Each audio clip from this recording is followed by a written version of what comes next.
আমার থেকে ভালো উত্তর দেবেন রাজ্যের পুলিশ মন্ত্রী তথা রাজ্যের মুখ্যমন্ত্রী মাননীয় সম্মানীয় মমতা ব্যানার্জি মহাশয়া। তিনি তার অ্যাডভোকেট জেনারেলকে দিয়ে বারবার আমাদেরকে আটকানোর চেষ্টা করেছে। আমাদের এই সভা সমাবেশটাকে আউটডোর তথা এই খোলা আকাশের নিচে আমরা করতে চেয়েছি, আটকানোর চেষ্টা করেছে। অ্যাডভোকেট জেনারেল বারবার হাইকোর্টের বিচারপতির কাছে সওয়াল করছিলেন যে যাতে ইনডোরে এনি ইনডোর যে কোনো ইনডোর চাইলে দিয়ে দেবে। ইভেন নেতাজি ইনডোর স্টেডিয়ামে 10,000 লোকের ক্যাপাসিটি আছে, ওখানে দিক, ওখানে কোনো আপনার রেস্ট্রিকশন দরকার নেই, হ্যান নেই ত্যান নেই, সব ছিল। আর আমাদের যিনি উকিল ছিলেন আমরা তাকে বলেছিলাম সম্মানীয় শামীম ফিরদৌস মহাশয়কে যে আমরা আউটডোরেই করব, আমরা আমাদের বিষয়ে অনার ছিলাম। সেখানে কিছু রেস্ট্রিকশান ছিল, আমাদের কাছে অল্টারনেটিভ অপশান ছিল, হয় রেস্ট্রিকশান নাও না হলে ইনডোর নাও। তো আমরা দেখেছি আমাদের দরকার হচ্ছে এই যে মমতা ব্যানার্জি বা তার দলে যে দম্ভ যে আমাদেরকে ঘরে ঢুকিয়ে দেওয়ার চেষ্টা করছে আর আমাদেরকে শহীদ মিনার চত্বরে করতে দেবে না, এটাকে আমাদেরকে ভাঙতে হবে। সেই জন্য আমরা সিঙ্গেল বেঞ্চে যেটা বলেছিল সেই জন্য আমরা সেই মতো আমরা আউটডোরে করার বলেছি। ওখানে আমাদেরকে 2023 সালে যে হিংসা করেছিল, পুলিশ আমাদের উপরে মারলো, আমাদের উপরে আক্রমণ করলো, আমাকে 42 দিন মতো জেল খাটালো, আমাদের 80 জনকে মতো জেল খাটালো মিথ্যা মিথ্যা অপরাধে আমাদেরকে জেল খাটালো। সেই মামলা তুলে ধরে অ্যাডভোকেট জেনারেলের পক্ষ থেকে অর্থাৎ রাজ্যের পক্ষ থেকে কোর্টের কাছে প্রেয়ার করলো নওশাদ সিদ্দিকীরা নাকি ইনডোর প্রোগ্রাম করলে হিংসা ছড়াবে না, আউটডোর করলে নাকি এরা হিংসা ছড়াবে। আমি কি নটোরিয়াস ক্রিমিনাল নাকি? আমার ক্রিমিনাল ব্যাকগ্রাউন্ড কি আছে? আমাকে যে কেসটা খাইয়েছে সেটা হচ্ছে সম্পূর্ণ রাজনৈতিক কেস। আমি যে পেশাদার খুনি হ্যান ত্যান যেগুলো, এগুলো তো কোনো ব্যাপার নয়।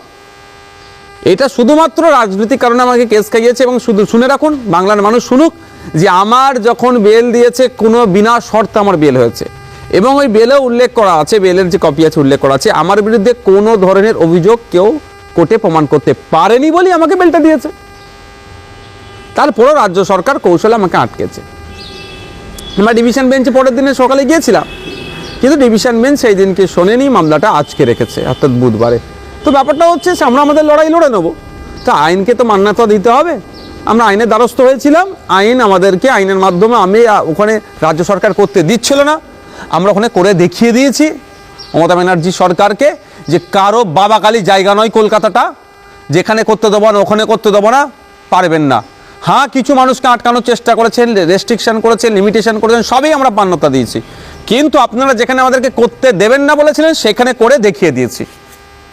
এবং আমাদের রাজ্য সম্পাদক, আমাকে চেয়ারম্যান, আমাদের জেলার সভাপতি আব্দুল মালিক মোল্লা, আরও আমাদের রাজ্য কমিটির সদস্য আছেন সায়ন ভাই, অনেককে আটকেছে। তাও কী হয়েছে? প্রোগ্রাম হয়নি, সুপার সাকসেস হয়েছে প্রোগ্রাম। আর মানুষ দেখে নিয়েছে যেখানে শুভেন্দু অধিকারী প্রতিনিয়ত মুসলিমদের সম্পর্কে যে ভড়কাওয়া ভাষণ দিচ্ছে, যে ভাষণে পশ্চিমবাংলার মধ্যে হিন্দু মুসলমানের মধ্যে মতনৈক্য একটা কোনো দুর্ঘটনা ঘটে যেতে পারে, তাদের ক্ষেত্রে এই ধরনের রেস্ট্রিকশন আমার হয়েছে বলে আমার জানা নাই। যদি জানা থেকে আপনারা বলতে পারেন। যে বিজেপির নেতারা সকাল সন্ধে মুখ থেকে বিষ উগলাচ্ছে, যেই বিষে এই সাম্প্রদায়িক সম্প্রীতির বাংলাতে সাম্প্রদায়িক সম্প্রীতি ক্ষুণ্ণ হতে পারে, বাড়িতে অস্ত্র রাখার নিদান দিচ্ছে। আপনারা জানেন বেলডাঙ্গাতে কয়েকদিন আগেই পানির কানেকশন বা পানীয়কে কেন্দ্র করে এক যুবক কিন্তু অস্ত্র দিয়ে তার নিকটস্থ আত্মীয় 34 বছরের একজন মহিলাকে খুন করেছে। আবার এই সুকান্ত মজুমদাররা বাড়িতে অস্ত্র রাখার নিদান দিচ্ছে প্রকাশ্যে, অর্থাৎ যে গণহত্যার দিকে রাজ্যকে ঠেলে নিয়ে যাচ্ছে। দেশ তো যাচ্ছেই যাচ্ছে, আমরা দেখতে পাচ্ছি সারা দেশে কি চলছে বিজেপি পরিচালিত রাজ্যগুলোতে। অবিজেপি পরিচালিত রাজ্যগুলোতেও বাংলাতে কি হচ্ছে, এদের বিরুদ্ধে কোনো রেস্ট্রিকশন নাই, এদের বিরুদ্ধে কিছু মামলা নাই, এদেরকে আটকানোর কোনো চিন্তা ভাবনা নাই। নওশাদ সিদ্দিকীকে আটকাতে হবে, বিশ্বজিৎ মাইতিকে আটকাতে হবে, কারণ নওশাদ সিদ্দিকী মুসলমান, বিশ্বজিৎ মাইতি পিছড়ে বর্গের। আর এই যে দলটা তৈরি হয়েছে দলিত আদিবাসী পিছড়ে বর্গের মুসলমান সহ যারা হিন্দু আছেন তাদের অধিকারকে সুনিশ্চিত করার, তো তোমরা এই কাজ করতে পারবে না। তোমাদের কাজ হচ্ছে এই সিদ্দিকুল্লাহ চৌধুরীর মতো হও, তোমাদের কাজ হচ্ছে বীরভা হাঁসদা হও, তোমরা কি হবে ওই দলিত একটা নেতা হও তৃণমূলের শাসকের, অর্থাৎ মমতা ব্যানার্জি বা তার দলের পায়ের নিচে বসে থাকো, যেটা বলবে তোমরা সেটা করো, তাহলে গুড মুসলিম, গুড দলিত, গুড আদিবাসী হবে। আর যখনই কোনো আদিবাসী একটা আওয়াজ তুলবে যে 5th শিডিউল কেন জঙ্গলমহলে বা আদিবাসী এলাকাতে ইমপ্লিমেন্ট হচ্ছে না। Chotanagpur tenancy act, Santhal Pargana tenancy act নিয়ে যখনই একটা আদিবাসী আওয়াজ তুলবে তখন মাওবাদী হয়ে যায়, তারা তখন ব্যাড আদিবাসী হয়ে যায়। যখন দলিত তার অধিকারের কথা বলবে, দলিত যখন তার পিছিয়ে বর্গের হেভি অংশের হিন্দুর নবশূদ্র আপনার মতুয়া দলিতের কথা যখন তারা বলবে, তাদের স্বজাতির কথা যখন বলে, তখন কি হয়, এই সেই বাংলাদেশি ঘুষপেটিয়া বলে তাকে ডেকে দেওয়া হচ্ছে। দলিত যখন তার এসসি কোটায় চাকরির কথা বলছে, রিজার্ভেশন ঠিক করে পাচ্ছে না, যখন আওয়াজ তুলবে তাকে ডেকে দেওয়া হচ্ছে। আর মুসলমান যখন তার শিক্ষা ব্যবস্থা, তার কর্মসংস্থান, সাচার কমিটির সুপারিশের কথা যখন তুলছে, তখন হয় জঙ্গি বলে দেখে দাও, আর নাহলে প্রশাসনকে কাজে লাগিয়ে মিথ্যা মামলা দিয়ে তাকে দেখে দেওয়ার চেষ্টা করো। আইএসএফ কে এটা হচ্ছে, আইএসএফ একটা প্ল্যাটফর্ম, আইএসএফ একটা প্ল্যাটফর্ম। এই প্ল্যাটফর্মে এসে পারফর্ম করো। আপনার মুসলিম আপনার অধিকারের কথা বলতে পারেন নির্দ্বিধায়, আপনি দলিত আপনার অধিকারের কথা বলতে পারেন, আপনি আদিবাসী আপনার অধিকারের কথা বলতে পারেন, আপনি বিভিন্ন যে সমস্ত লোধা সবর জাতির যাদের উপর অত্যাচার হচ্ছে তাদের অধিকারের কথা বলতে পারেন। এখানে কোনো টিউনিং করার জায়গা নাই। আমরা দেখেছি তো পশ্চিমবাংলার বিধানসভায় 60-এর অধিক এসসি কমিউনিটির বিধায়ক আছে। দুর্ভাগ্যের বিষয়, অনেকের মুখ বুঝে থাকে ফেক এসসি সার্টিফিকেট কেন ইস্যু করা হয়েছে সেটুকু বলতে তারা পারে না। 18টা, 1 মিনিট আমি শেষ করে, আপনি বলবেন, 18টার ওপরে 18টা সম্ভবত এসটি কমিউনিটির বিধায়ক আছে। একবারও মানে তাদের যে দেউচাতে আদিবাসীদেরকে উচ্ছেদ করে প্রমোটারদের বা শিল্পপতিদের পুঁজিপতিদের হাতে ওই জায়গাটা তুলে দিচ্ছে, এই কথা বলার সাহস দেখাতে পারে না অনেকে। দুর্ভাগ্যের বিষয়, সেখানে আইএসএফ প্ল্যাটফর্ম দিচ্ছে। দলিত, আদিবাসী, মুসলমান, পিছড়ে বর্গের সহ মানুষের অত্যাচারের কথা তুমি বলতে পারো এখানে নির্দ্বিধায়। আপনি দলিত, আপনাকে টাইম দেওয়া হচ্ছে 10 মিনিট, আপনি 10 মিনিট দলিত দলিত দলিত দলিত করে চিৎকার করুন, পেছনে কেউ টিউনিং করবে না। আপনি আদিবাসী, আপনাকে 10 মিনিট টাইম বরাদ্দ করা হয়েছে, আপনি 10 মিনিটে আদিবাসীর সমস্যা, আদিবাসীর অভিযোগ তুলুন, আপনাকে পিছনে কেউ টিউনিং করবে না। আপনি মুসলমান, আপনাকে বলতে দেওয়া হয়েছে মাদ্রাসা শিক্ষা নিয়ে, আপনি 10 মিনিট ধরে মাদ্রাসা শিক্ষা বা মুসলমানদের সাথে যে বঞ্চনা হচ্ছে, শিক্ষা, স্বাস্থ্য, কর্মসংস্থানের যে সমস্যা, সেটা আপনি বলুন, পেছনে কেউ টিউনিং করবে না। অর্থাৎ আপনাকে এই মঞ্চ দেওয়া হয়েছে, এই মঞ্চ থেকে আপনি আপনার অধিকারের কথা বলবেন। এই জন্যই আইএসএফকে আটকাতে হবে, আইএসএফের লিডারদেরকে আটকাতে হবে। এই জন্য কুচক্রান্ত করেছে। দুর্ভাগ্যের বিষয়, আমরা যে রিলিফ পাওয়ার আশা করেছিলাম ডিভিশনে গিয়ে, ওই দিনকে পাইনি। তবে এটা আমরা সুরাহা করব। তবে বাংলার মানুষকে বলবো, দেখুন কারা প্রকৃত মানুষের হয়ে কথা বলছে, আর মমতা ব্যানার্জি কাদেরকে আটকাতে চাইছে আর কাদেরকে জায়গা ছেড়ে দিচ্ছে। আপনাকে আমি জোর গলায় বলছি, শুভেন্দু অধিকারী গিয়ে বিষ উগলাচ্ছে কোথায়, গার্ডেন রিচে। শুভেন্দু অধিকারী যে বিষ উগলাচ্ছে কোথায়, শ্যামপুরে। শুভেন্দু অধিকারী ছুটে চলে যাওয়ার চেষ্টা করছে কোথায়, বিভিন্ন জায়গাতে গিয়ে বিষ উগলাচ্ছে। সেইখানে রাজ্য প্রশাসন এসকর্ট করে নিয়ে যাচ্ছে, সরে যাও, রাস্তা ক্লিয়ার করো। শুভেন্দু বাবু যে এখন বিষ উগলাবে, ওখানে হিন্দু মুসলমান হলেই তৃণমূলের লাভ হবে, বিজেপির লাভ হবে। এরা তো ভাঁড় একটাই, শুধু শুরু আলাদা এদের। তৃণমূল আর বিজেপি তো আলাদা নয়, ভাঁড় একটাই, শুরুম শুধু আলাদা। কাউন্টার, ক্যাশ কাউন্টার এক জায়গায়, মানে যেটা সে জমা হচ্ছে, ব্র্যান্ড একটাই, আরএসএস। তো সুতরাং এদের দুদিনের মধ্যে ভাগ করে নিতে হবে। রাজ্য প্রশাসন রাস্তা ক্লিয়ার করে আগে যাতে শুভেন্দুবাবু পৌঁছাতে পারে তার চেষ্টা করছে। আর নওশাদ সিদ্দিকীদেরকে, যারা দুটো সম্প্রদায়ের মধ্যে সেতু বন্ধনের কাজ করছে, যে ভুল বুঝাবুঝি বিজেপি চেষ্টা করছে দুটো সম্প্রদায়কে দূরে সরিয়ে দেবার, আইএসএফ সেটাকে কাছে আনার চেষ্টা করছে। ভোটটা বড় কথা নয়, দুটো সম্প্রদায়ের মধ্যে যদি মিল মহব্বত থাকে, ওই সম্প্রদায়ের মধ্যে যদি ভাইচারা থাকে, তাহলে রাজ্য দেশ এগিয়ে যাবে।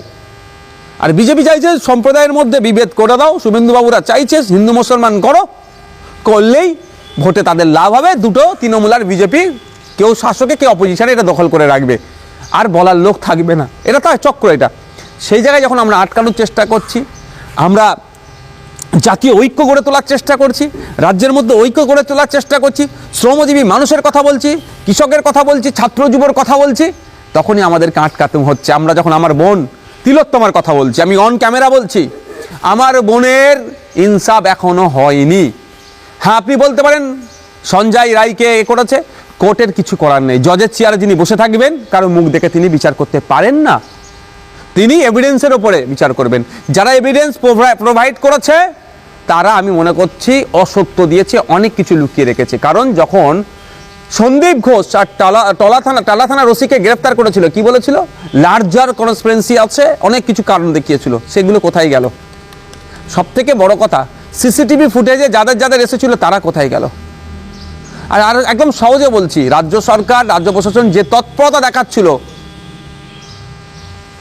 ওই দাহ করার সময়, মানে 2-250 প্রায় বললো নাকি পুলিশ দিয়ে, নির্যাতিতার পরিবারের কথা শুনলাম, 2-250 পুলিশ দিয়ে শ্মশানটাকে, মানে এটাকে ঘিরে দাহ করতে হলো কেন? এই তৎপরতা কেন? কিছু তো ডাল মে কুছ কালা হয়। তো আমার এই নির্যাতিতা বোনের জন্য আমরা আওয়াজ তুলছি। গতকালকে যে 3000 লোকের আমরা ক্যাপাসিটি করেছিলাম, সেখানে আপনারা দেখেছেন কোর্টের মান্যতা নিয়ে আমরা করেছি। কোর্ট যে গাইডলাইন দিয়েছে, আমাকে যেতে বারণ করেছে, আমি যাইনি, বলেছিল নিজের জুরিডিকশনে থাকতে, সেখানে ছিলাম আমি। তার বাইরে আমাদেরকে যাদেরকে যে নির্দেশনা দিয়েছে তারা আমরা একটাও বাইরে যাইনি, লোক থেকে শুরু করে সবটাই আমরা সেই মধ্যে রেখেছি। ওখানে আমরা দাঁড়িয়ে শপথ করিয়েছি আমরা কি, আমার নির্যাতিতা তিলোত্তমার পরিবারের সাথে আমরা থাকবো যতদিন না ইনসাফ পাচ্ছে। ফলে অসুবিধা হচ্ছে, এই জন্যই নওশাদ সিদ্দিকীকে আটকাও। আমি তো যেতে চাই, আমি যেতে চাইবো না, কিন্তু আমাকে আটকেছে কে? রাজ্য প্রশাসন। একটা কথা বলছি, কারো গায়ে লাগতে পারে, পশ্চিমবাংলার মুসলমানদের আওকাত মমতা ব্যানার্জি বোঝাচ্ছে। পশ্চিমবাংলার যে সমস্ত নেতারা আছেন, ধর্মীয় নেতা, সামাজিক নেতা, রাজনৈতিক নেতা, বিভিন্ন পরিচয় আছে, আহলে হাদিস, তাবলিগ, বেরেলি, ফুরফুরাওয়ালা, দেওবন্দি, বিভিন্ন মতদর্শের যারা যেভাবে আছেন, কেউ তৃণমূল, কংগ্রেস, সিপিএম, বিজেপিও যে সমস্ত মুসলমান নেতা আছেন, গুটি কয়েক আছে, শুধু ওই ভোটের সময় সামনে নিয়ে আসে, ভোটের সময় প্রার্থীও দেয় করে না এদেরকে। 42টা প্রার্থী দিল রাজ্য লোকসভাতে, একটা মুসলমান নেই, 294 এর মধ্যে একটা না দুটো ছিল মুসলমান। তারপরেও যারা করছেন, সমস্ত মুসলমানের আওকাতটা বুঝিয়ে দিল।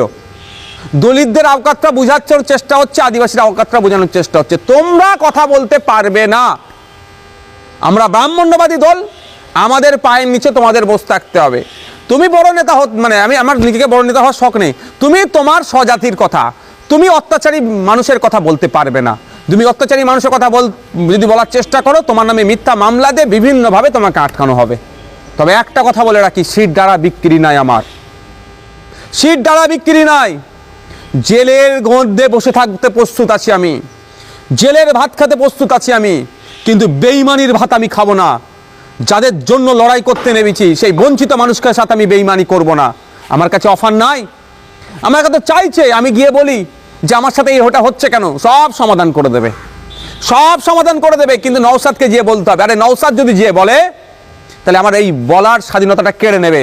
আমার আদিবাসীর উপরে অত্যাচার হলে আমি আর বলতে পারবো না, আমার মুসলমানের উপর অত্যাচার হলে আমি আর বলতে পারবো না, আমার দলিতের উপরে অত্যাচার হলে আমি আর বলতে পারবো না, আমার বাংলার নাগরিকের উপরে অত্যাচার হলে, দেশের কোনো ঘটনা ঘটলে আমার আর বলার স্বাধীনতা থাকবে না।